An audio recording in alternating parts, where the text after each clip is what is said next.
ಕಳೆದ ಕೆಲ ದಿನಗಳ ಹಿಂದಷ್ಟೇ ಚಿಕ್ಕಬಳ್ಳಾಪುರ ನಗರದ 5ನೇ ವಾರ್ಡಿನ ದಿನ್ನೇಹೊಸಳ್ಳಿ ರಸ್ತೆಯಲ್ಲಿ ಯುಜಿಡಿ ಸಮಸ್ಯೆಯಾಗಿ ತಿಂಗಳಾನುಗಟ್ಟಲೆ ಜನರು ತೀವ್ರ ಸಮಸ್ಯೆ ಎದುರಿಸುವಂತಾಗಿತ್ತು.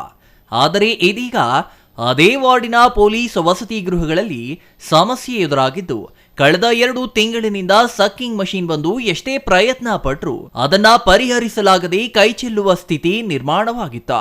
ಇದರಿಂದ ಸಮಸ್ಯೆ ಬಗೆಹರಿಸದ ನಗರಸಭೆ ಸದಸ್ಯರಿಗೆ ಪೊಲೀಸ್ ವಸತಿ ಗೃಹಗಳ ಜನತೆ ಎಡೆ ತಾಕಿದ್ದು, ಶತಾಯಗತಾಯ ಸಮಸ್ಯೆ ಪರಿಹರಿಸಲೇಬೇಕಾದ ಸ್ಥಿತಿ ನಗರಸಭಾ ಸದಸ್ಯರಿಗೆ ಎದುರಾಗಿದೆ. ಇದರಿಂದ ನಗರಸಭೆ ಜೆಇ ಅವರೊಂದಿಗೆ ಚರ್ಚೆ ನಡೆಸಿದ ನಗರಸಭೆ ಸದಸ್ಯರು ಕೂಡಲೇ ಇಲ್ಲಿನ ಸಮಸ್ಯೆ ಪರಿಹರಿಸಲು ಯುಜಿಡಿ ಮುಖ್ಯ ಪೈಪ್ಲೈನ್ ಪರಿಶೀಲಿಸುವಂತೆ ಮನವಿ ಮಾಡಿದ್ದಾರೆ. ಸದಸ್ಯರ ಮನವಿಗೆ ಸ್ಪಂದಿಸಿದ ಜೆಇ ಸ್ಥಳ ಪರಿಶೀಲನೆ ಮಾಡಿ ಮುಖ್ಯ ಪೈಪ್ಲೈನ್ ಬದಲಿಸಲು ಒಪ್ಪಿಗೆ ಸೂಚಿಸಿದ್ದಾರೆ. ಆದರೆ ಈ ಮುಖ್ಯ ಪೈಪ್ಲೈನ್ ಹಾದು ಹೋಗಿರೋ ಮಾರ್ಗದಲ್ಲಿರುವ ಮ್ಯಾನ್ಹೋಲ್ ಬಳಿ 2 ವಿದ್ಯುತ್ ಟ್ರಾನ್ಸ್ಫಾರ್ಮರ್ಗಳಿದ್ದು, ಮ್ಯಾನ್ಹೋಲ್ ಅಗಿದು ಯುಜಿಡಿ ನೀರು ಹೊರಬಂದರೆ ಆ ಟ್ರಾನ್ಸ್ಫಾರ್ಮರ್ ಉರುಳುವ ಆತಂಕ ಎದುರಾಗಿದೆ. ಇದರಿಂದ ಕೂಡಲೇ ಬೆಸ್ಕಾಂ ಇಲಾಖೆಗೆ ಮಾಹಿತಿ ನೀಡಿ ಪರಿಶೀಲಿಸಲು ಮನವಿ ಮಾಡಿತ್ತು. ಸ್ಥಳಕ್ಕಾಗಮಿಸಿದ ಬೆಸ್ಕಾಂ ಅಧಿಕಾರಿಗಳು ಪರಿಶೀಲನೆ ನಡೆಸಿ ಕಂಬ ಉರುಳುವ ಆತಂಕವಿತ್ತು. ರಕ್ಷಣಾ ಕಾರ್ಯಗಳೊಂದಿಗೆ ವಿದ್ಯುತ್ ಕಡಿತಗೊಳಿಸಿ ಕಾಮಗಾರಿ ನಡೆಸುವಂತೆ ಸೂಚನೆ ನೀಡಿದ್ದಾರೆ. ಇದರಿಂದಾಗಿ ನಗರಸಭೆ ಜೆಸಿಬಿಯನ್ನ ತಂದು ವಿದ್ಯುತ್ ಕಂಬಗಳು ಉರುಳಿ ಬೀಳದಂತೆ ಮುನ್ನೆಚ್ಚರಿಕಾ ಕ್ರಮಗಳನ್ನು ಕೈಗೊಂಡು ಯುಜಿಡಿ ಪ್ರಮುಖ ಪೈಪ್ಲೈನ್ ಪರಿಶೀಲನೆ ನಡೆಸಿದ್ದು, ಇದರಲ್ಲಿ ಕಟ್ಟಿಕೊಂಡ ಪರಿಣಾಮವೇ ಸಮಸ್ಯೆ ಉದ್ಭವಿಸಿರುವುದು ಬೆಳಕಿಗೆ ಬಂದಿದೆ. ಅಲ್ಲದೆ ಪೈಪ್ಲೈನ್ ಬದಲಿಸಲು ಯೋಜನೆ ರೂಪಿಸಿದ್ದು, ಪ್ರಸ್ತುತ ಪೊಲೀಸ್ ವಸತಿ ಗೃಹಗಳ ನಾಗರಿಕರಿಗೆ ಕಳೆದ 2 ತಿಂಗಳಿನಿಂದ ಇದ್ದ ಯುಜಿಡಿ ಸಮಸ್ಯೆ ಪರಿಹಾರವಾಗಿದೆ.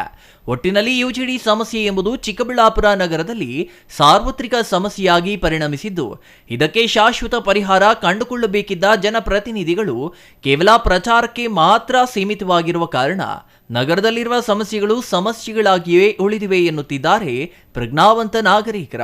ಒಟ್ಟಿನಲ್ಲಿ ಪ್ರಸ್ತುತ 5ನೇ ವಾರ್ಡಿನ ಸಮಸ್ಯೆಗೆ ಪರಿಹಾರ ಸಿಕ್ಕಿದ್ದು, ಮತ್ತಷ್ಟು ವಾರ್ಡ್ಗಳ ಸಮಸ್ಯೆಗೆ ಶಾಶ್ವತ ಪರಿಹಾರ ಯಾವಾಗ ಸಿಗಲಿದೆಯೋ ಕಾದು ನೋಡಬೇಕಿದೆ. 5ನೇ ವಾರ್ಡಿನ ಪೊಲೀಸ್ ವಸತಿ ಗೃಹಗಳು ಸುಮಾರು 230 ಮನೆಗಳ ಒಂದು ಯುಜಿಡಿ ಏನು ಹರಿದು ಹೋಗಬೇಕಿತ್ತು, ಅದು ಸುಮಾರು 2 ತಿಂಗಳಿಂದ ಅದು ಸ್ಟಾಗ್ನೆಟ್ ಆಗಿ ಎಲ್ಲಿ ಮೈನ್ ಲೈನ್ ಹೋಗಬೇಕಿತ್ತೋ ಅಲ್ಲಿ ಮೈನ್ ಲೈನಲ್ಲಿ ಸ್ಟಾಗ್ನೆಟ್ ಆಗಿ ಆ ಮ್ಯಾನ್ಯಲ್ ಹತ್ರ 2 ಟ್ರಾನ್ಸ್ಫಾರಮ್ ಬೇರೆ ಇತ್ತು. ಅಲ್ಲಿ ತುಂಬ ತೊಂದರೆ ಎದುರಾಗ್ತಾಯಿತ್ತು.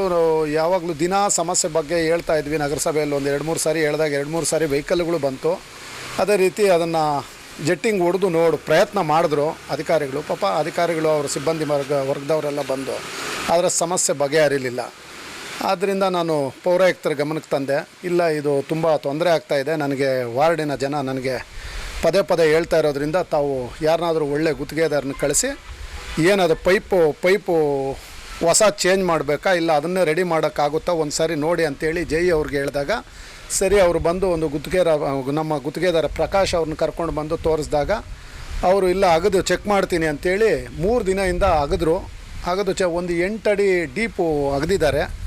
ಆದರೆ ಸಮಸ್ಯೆ ಇನ್ನೊಂದು ಎದುರಾಯಿತು. ಅಲ್ಲಿ 2 ಟ್ರಾನ್ಸ್ಫಾರಮ್ಗಳು ಇರೋದ್ರಿಂದ ಅಲ್ಲಿ ಅಕಸ್ಮಾತ್ರ ಸಮಸ್ಯೆ ಗೊತ್ತಾದ ಮೇಲೆ ಆ ಪೈಪು ಹೊಡೆದ್ರೆ ಒಂದೇ ಸಾರಿ ಒಂದು 2 ತಿಂಗಳಿಂದ ಏನು ನಿಂತಿತ್ತು ನೀರು, ಅದನ್ನು ಒಂದೇ ಸಾರಿ ಬಂದಾಗ ತೊಂದರೆ ಆಗುತ್ತೆ ಅಂಥೇಳಿ ಆ ಕಂಬಗಳು ಬಿದ್ದೋಗ್ಬೋದಲ್ಲ ಅಂತೇಳಿಬಿಟ್ಟು ನಾವು KIB ಎಇ ಅವ್ರಿಗೆ ಫೋನ್ ಮಾಡಿ ನಾಗೇಶ್ ಅವ್ರಿಗೆ ವಿಷಯ ಮುಟ್ಟಿಸಿದಾಗ ಅವರು ಬಂದು ಸ್ಥಳ ಎಲ್ಲ ಪರಿಶೀಲನೆ ಮಾಡಿ, ಇಲ್ಲ ಇದು ಒಂದು ಕಡೆ ಕಂಬ ಅಕಸ್ಮಾತ್ರ ಬಿದ್ದರೂ ಬೀಳ್ಬೋದು, ಏನಾದರೂ ಸೇಫ್ಟಿ ಮಾಡಿಕೊಂಡು ನೀವು ಕೆಲಸ ಪ್ರಾರಂಭ ಮಾಡಿ ಅಂತ ಹೇಳಿದ್ರು. ಅದೇ ರೀತಿ ನಗರಸಭೆಗೆ ಮತ್ತೊಂದು ಸಾರಿ ಫೋನ್ ಮಾಡಿ JCB ಕರೆಸಿ JCB ಮುಖಾಂತರ ಅದರಿಗೆ ಅಡ್ಡಲಾಗಿ ನಿಲ್ಲಿಸಿ ಕಂಬ ಬೀಳದೇ ಇರೋ ಥರ ಆಮೇಲೆ ಪೈಪೆಲ್ಲ ಹೊಡೆದು ಇವಾಗ ಹೊಡೆದಿದ್ದರಿಂದ ಸಮಸ್ಯೆನೂ ಬಗೆಹರಿದಿದೆ. ದುರಸ್ತಿ ಕಾರ್ಯ ಕೂಡ ಯಶಸ್ವಿ ಆಗಿದೆ. ನನಗೆ ಭಾಳ ಸಂತೋಷ ಆಗುತ್ತೆ. Praveen, CTV news, Chikkaballapur.